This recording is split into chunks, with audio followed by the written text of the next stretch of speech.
Hello, folks, and welcome to WWJPS. What would Jairo Pinto say? Thank you for all the comments, and please, I love responding to the comments. I love having a good discussion. The discussion on the last video regarding Naomi Campbell's alleged ties to Epstein and, potentially Diddy.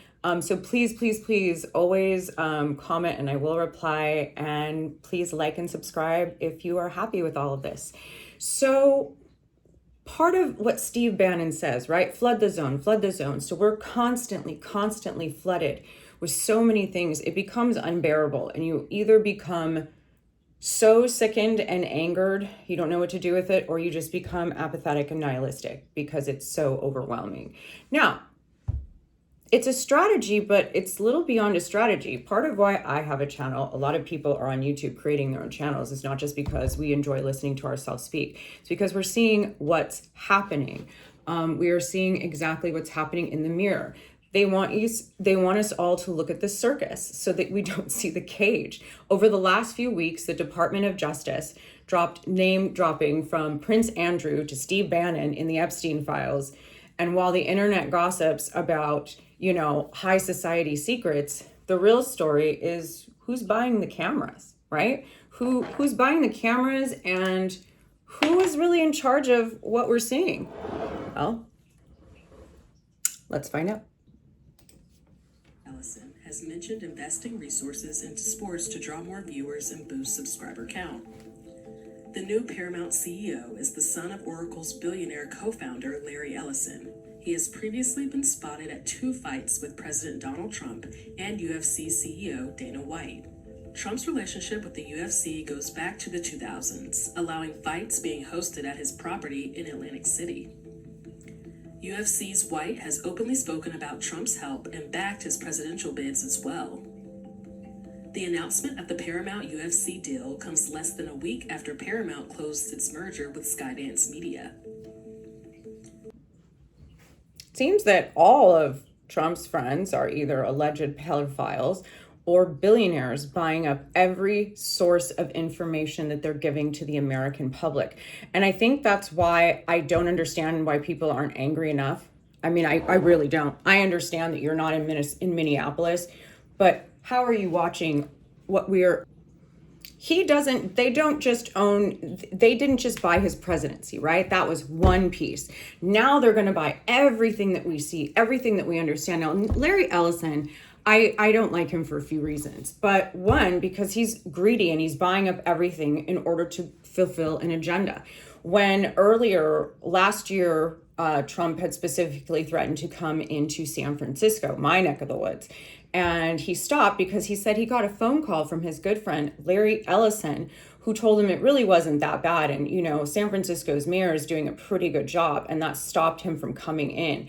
That made me sick because one guy picked up a phone. And let's be honest, he didn't give a shit about anyone coming in. He also owns Salesforce. He also owns a good piece of San Francisco in the Bay Area. And having ICE come in and do what they're doing in Minneapolis, gassing people, all of those things, they didn't want to see that in San Francisco. And look at CBS. In August 2025, they were bought by Skydance Media, owned by David Ellison, son of billionaire Larry Ellison, as we just saw. And since then, the network has been restructured. CBS, and that makes me sick because CBS, I used to love that Sunday morning show. They had a Sunday morning show. It was so peaceful. And you could watch it and your heart just wouldn't feel hard. And now they've ruined that. They have minted editor-in-chief Barry Weiss, who hosted that sort of open show with Erica fucking Kirk to discuss, how the American family. Who is Eric? Who are these people? They also hired, including CIA and military vets, to reshape what you call the truth. They've spent $16 million to settle lawsuits with the president just to get these mergers approved. Why? Because when the foxes own the hen house, they can make sure you never hear the screaming, right? So on top of the fact that his friends were buying it, he has to, the grift in the White House, he's got to get a piece of everything. He's got to wet his beak a little bit. I mean, we talk about organized crime, that is in the White House, folks, and it's the Republicans through and through. But a disturbing trend has started, and I'd like for us to talk about that.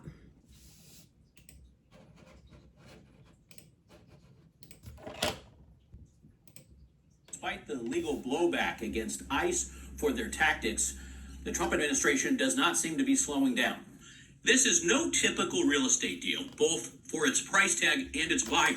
The Department of Homeland Security and ICE are listed on county records as buying this warehouse in Surprise last week for $70 million. It sits near Cactus and Dysart. The 418,000 square foot building amounts to the size of 7 football fields. Last year, NBC News reported ICE was looking to convert existing warehouses around the country to detention facilities. ICE has not responded for comment. The city of Surprise says they have not communicated with the feds about the purchase. If and when this is retrofitted to house hundreds, potentially thousands of people is not known.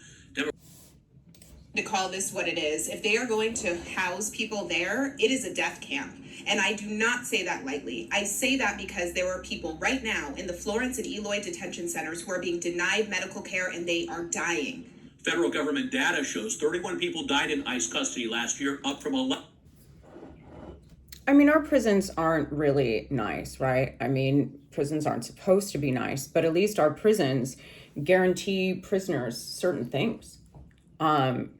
They're not even, and let's boil this down, because they keep talking about all these rapists and, I'm sorry, but the criminals right now that are being found are all in the 1%, are a lot of white men, and essentially all they've been doing is putting up a blinder to most of America, saying, look over here, when they're the ones with their hands in their pockets and their hands up your daughter's skirts. And it should bother you. I don't have children, but I'll tell you right now, if I did and I found out that these perverts not only were in the White House, but they were also attached to all the school pictures. Yeah, remember those school pictures we all took? Remember those? That was owned by the pedophiles. Own that company. We have literally been you've all been spoon feeding your kids to this organization so that they can have a peek before they get some. And now they're trying to blame the immigrants for that. And on top of that, they're trying to expedite the death of these people so that they can do what they need to do, which is why they're in the conditions that they are in. This was never about immigration. It's a war on the poor, and it's a calculated redistribution of housing to the billionaire class. We've been told for years this is a housing shortage, but instead of building, they're reappropriating. And it's funny, they label people bad Americans, illegals, insurrectionists, so they can deem them unworthy of the property they own. Get it, folks? A lot of these people are property owners. A lot of these people being pulled out of their cars, while they may just look like someone that pictures strawberries, they own things. And one of the first cases that you learn about in property law, and again, this is not legal advice of any kind. I am not a journalist. All of this is my opinion. While I am in law school, none of this is legal advice. We are simply going over things that I have read. Now, moving forward, we have to look at the legal precedent of this country. In the 1823 case of Johnson v. McIntosh, the Supreme Court ruled that Indigenous people didn't actually own their own land. They only had a right of occupancy. Why? Because the court decided they weren't using the land to its full potential. Who makes that decision? We came in and suddenly told them how to run their land, or was it just really clever lawyering? And as I'm realizing now, learning so many things are that. And that is how they plan to do this again. And before you sit there and say that people deserve it, this woman just testified in front of Congress. She just went to go get her medicine.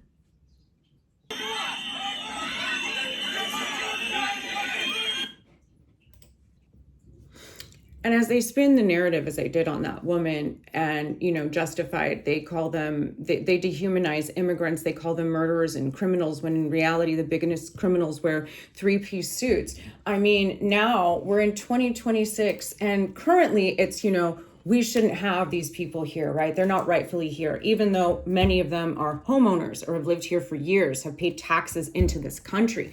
But again, we now have a housing shortage. So instead of people building more housing, no, actually what they've done is the opposite. A lot of corporations have built up buy buildings just to keep them empty in order to raise the rent and create the society that they want to create based on who can pay for it. Ultimately, it is always the rich getting richer.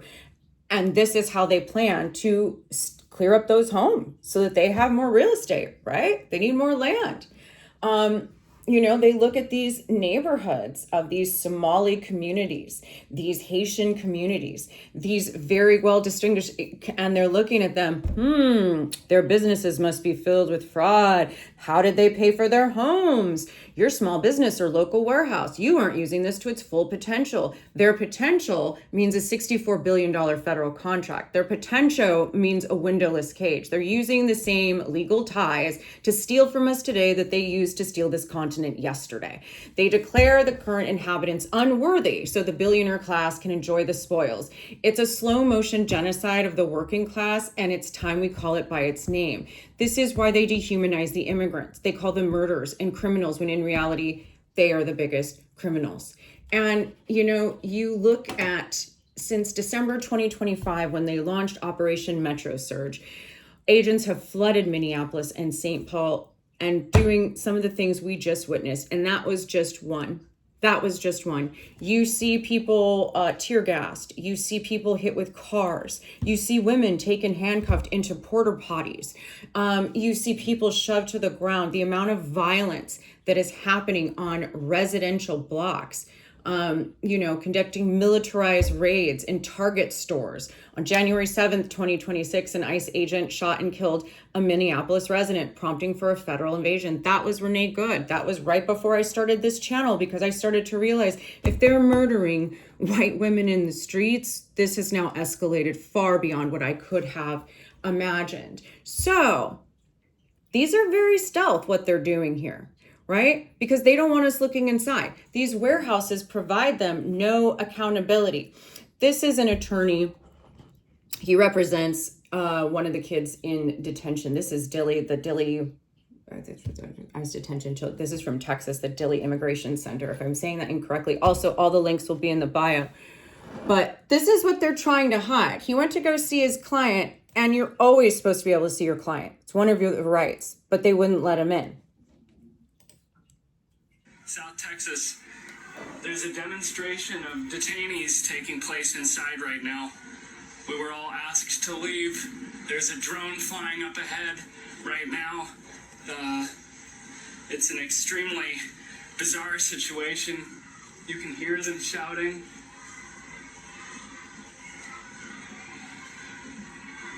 Can you hear that?